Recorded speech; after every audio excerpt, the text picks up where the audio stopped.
10వ తరగతి రాయాలి.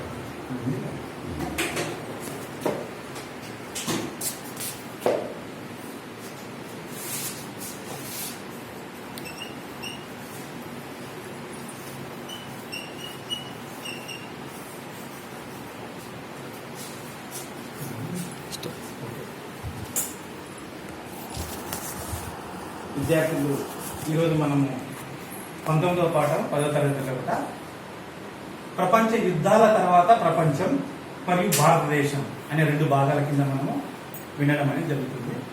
అయితే ప్రపంచ యుద్ధాల తర్వాత ప్రపంచం అనేది ఇప్పుడు నేర్చుకున్నాం.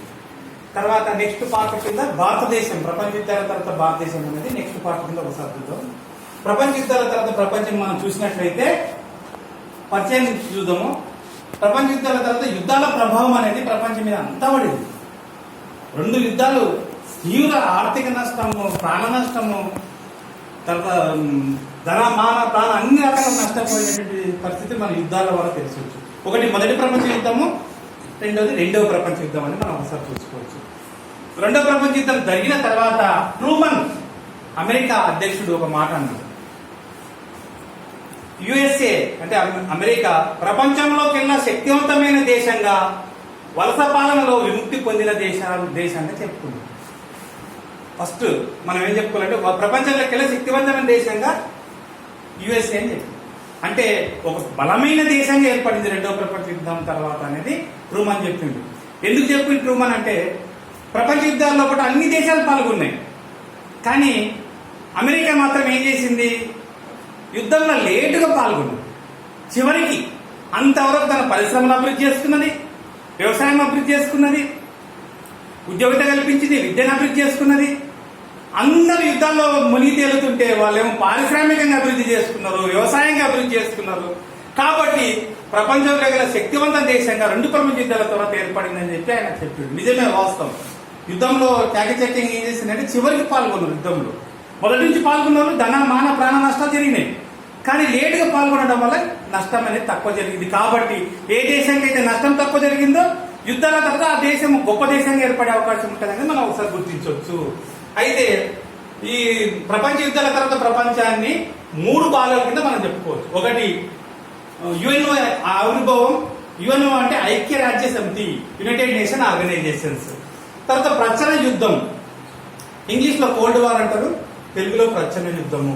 3వది వలస పాలనలోని విముక్తి పొందిన దేశాల గురించి. ఈ 3 పార్టీ కింద 2వ ప్రపంచ యుద్ధం తర్వాత ఏం జరిగింది అనేది మనం ఈ లెసన్ లో కూడా తెలుసుకోవచ్చు.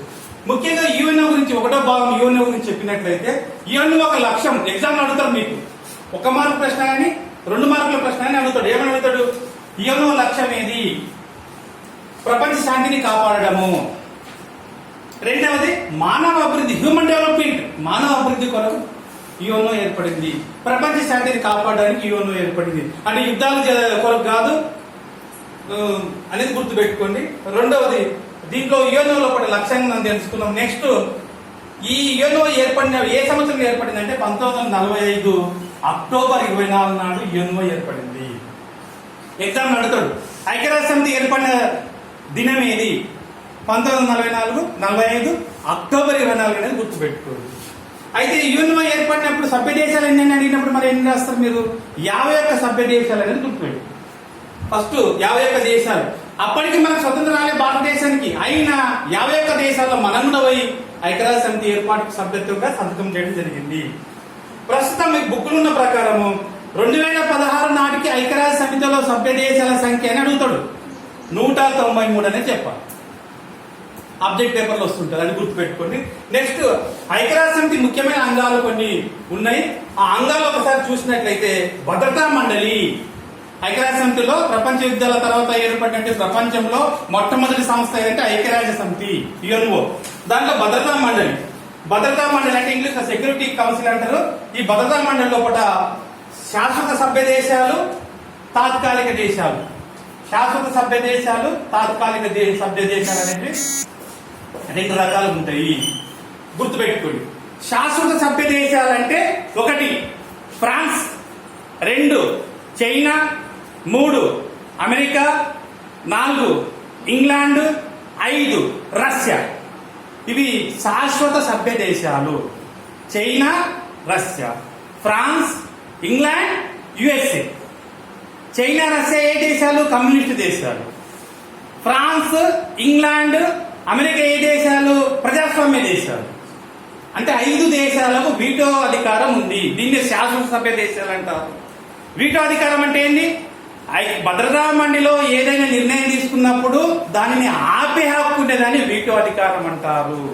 భద్రతా మండలి జరుగుతుంటది మీటింగ్, ప్రతి సంవత్సరం 2 సార్లు జరుగుతుంటది. సమావేశం జరుగుతున్నప్పుడు వీళ్ళు వీటో పవర్ ఉన్న దేశాలు 5 దేశాల లోపల ఏ ఒక్క దేశంగానే దాన్ని వ్యతిరేకించిందనుకో తీర్మానాన్ని, ఆ యొక్క ఐక్యరాజ్య సమితి తీర్మానం అనేది ఆగిపోతుంది. అట్లా ఫుల్ పవర్ఫుల్ ఉన్నటువంటి దేశాలుగా మనము 5 చెప్పుకోవచ్చు. కొన్ని శాశ్వత దేశాలంటే 5. తాత్కాలిక సభ్య దేశాలు ఉంటాయి భద్రతా మండలి లోపల. ఇవి 2 సంవత్సరాల ప్రకారము అన్ని ఖండాల నుంచి రొటేషన్ పద్ధతిలో సభ్యత్వం అనేది మార్పు చెందుతుంది. అందులో మనం కూడా 2 సార్లు భద్రతా మండలిలో తాత్కాలిక సభ్య దేశాలుగా మనము ఉండడం అనేది జరిగింది. నెక్స్ట్ భద్రతా మండలి తర్వాత నెక్స్ట్ సర్వసభ్య సమావేశము. సర్వసభ్య సమావేశం ప్రతి సంవత్సరం ఒకసారి జరుగుతుంది. ఆ సర్వసభ్య దేశాలు ఏ దేశాలు పాల్గొంటాయి? 2016 ప్రకారం 193 దేశాలు సర్వసభ్య సమావేశంలో పాల్గొంటాయి. అమెరికాలో జరిగే సర్వసభ్య సమావేశంలో, న్యూయార్క్ జరిగే సర్వసభ్య సమావేశంలో పాల్గొంటాయి. ఆ సమావేశంలో అనేక నిర్ణయాలు చేయడం జరుగుతుంది. ప్రపంచానికి సంబంధించిన అనేక విషయాల్లో కూడా మన దేశం కూడా మన సభ్యుని అక్కడ పంపడం అనేది జరుగుతుంది. తర్వాత సచివాలయం, సెక్రటేరియట్ అని ఉంటుంది. దీనికి సెక్రటరీ ఉంటాడు. ప్రపంచ ఐక్యరాజ్య సమితి సెక్రటరీ జనరల్ అని ఉంటాడు. ఆయన అన్ని దేశాలతో సమన్వయం చేస్తూ, యుద్ధాలు జరగకుండా చేస్తూ, శాంతిని కాపాడుతూ, మానవాభివృద్ధిని డెవలప్ చేస్తూ ప్రయత్నం చేయడం అనేది జరుగుతుంటుంది. నెక్స్ట్ అంతర్జాతీయ న్యాయస్థానం హెగ్ అనే నగరంలో ఉంది. అంతర్జాతీయ న్యాయస్థానము హెగ్ అనే నగరం లోపల ఇది ఉండడం అనేది జరిగింది. హెగ్ అనే నగరం అంటే మొత్తం 15 దేశాల ఐక్యరాజ్య సమితి లోపల అంటే 15 మంది న్యాయమూర్తులు అంతర్జాతీయ న్యాయస్థానంలో ఉంటారు. వాళ్ళు ది హెగ్ అనే నగరం లోపల ప్రపంచంలో జరిగే దేశాల మధ్యలో యుద్ధాలు వచ్చినప్పుడు, దేశాల మధ్యలో కొట్లాటలు వచ్చినప్పుడు, వివాదాలు వచ్చినప్పుడు అంతర్జాతీయ న్యాయస్థానం ద్వారా ఒక దేశం ఇంకో దేశంలోన కొట్లాటను తగ్గించుకోవచ్చు అని గుర్తుపెట్టుకోండి. నెక్స్ట్ అంతర్జాతీయ ఆర్థిక మండలి ఉంటుంది. తర్వాత విద్యా సాంస్కృతిక మండలిలు ఉంటాయి. తర్వాత యూనిసెఫ్,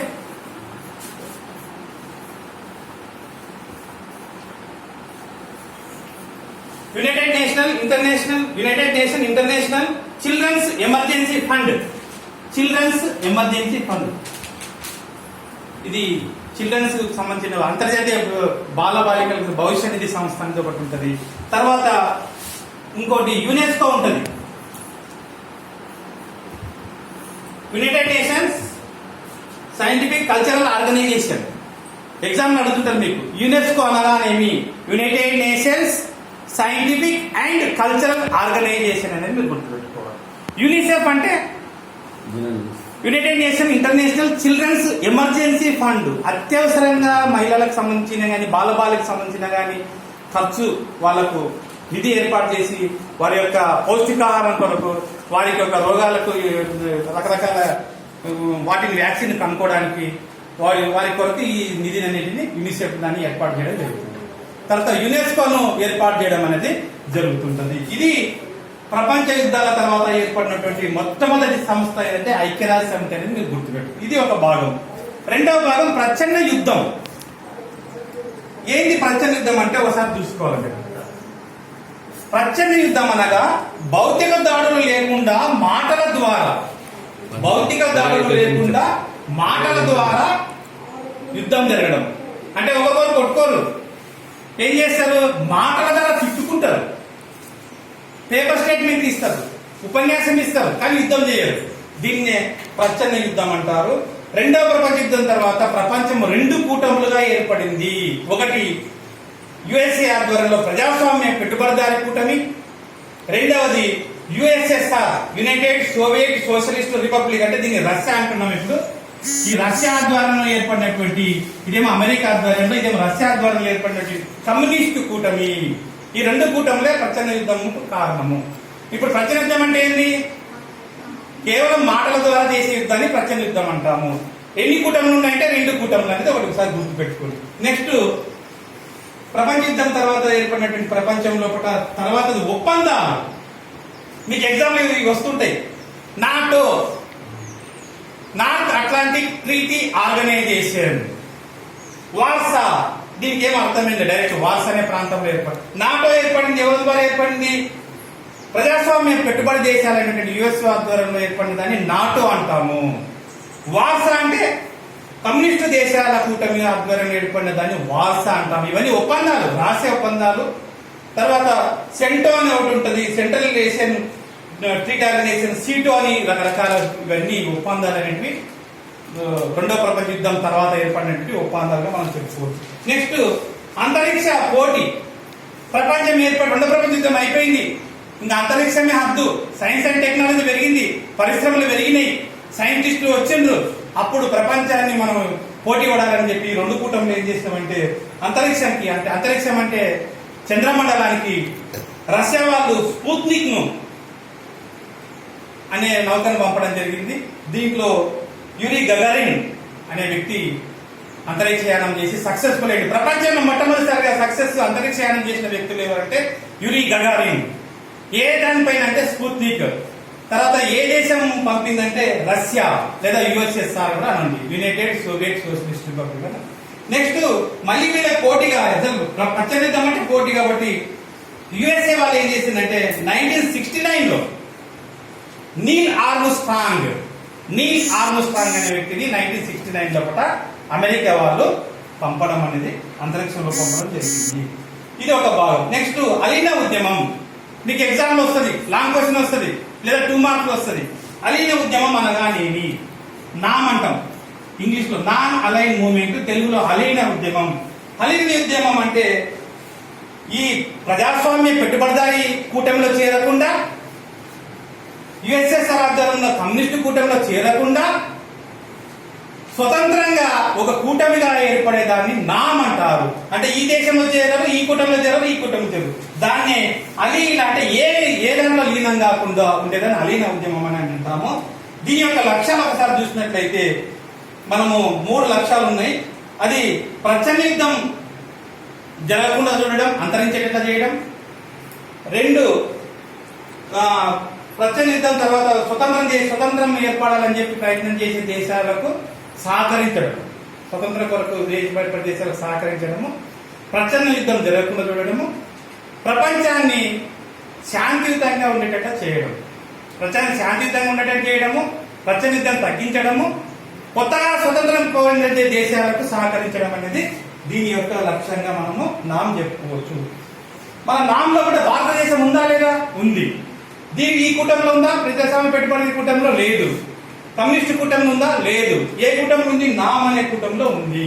దీనికి ముఖ్య కారకుడు మన దేశ పండిట్ జవహర్లాల్ నెహ్రూ గారు కూడా ఉన్నారు.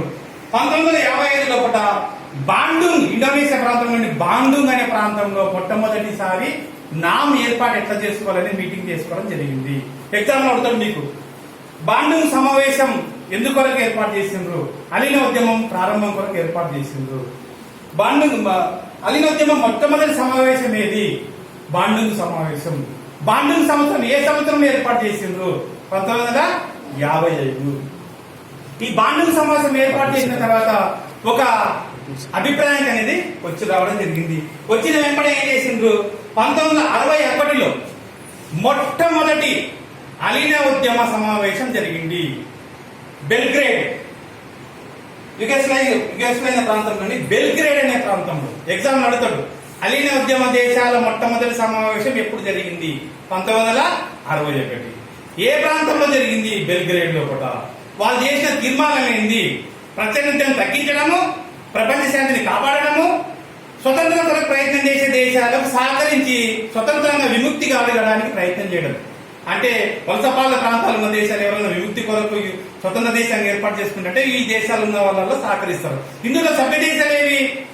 India, Sri Lanka, Yugoslavia, Indonesia, Nepal, Sri Lanka, Pakistan, ఇవన్నీ దేశాలు కూడా దాంట్లో భాగంగా ఉన్నటువంటి మనం చెప్పుకోవచ్చు.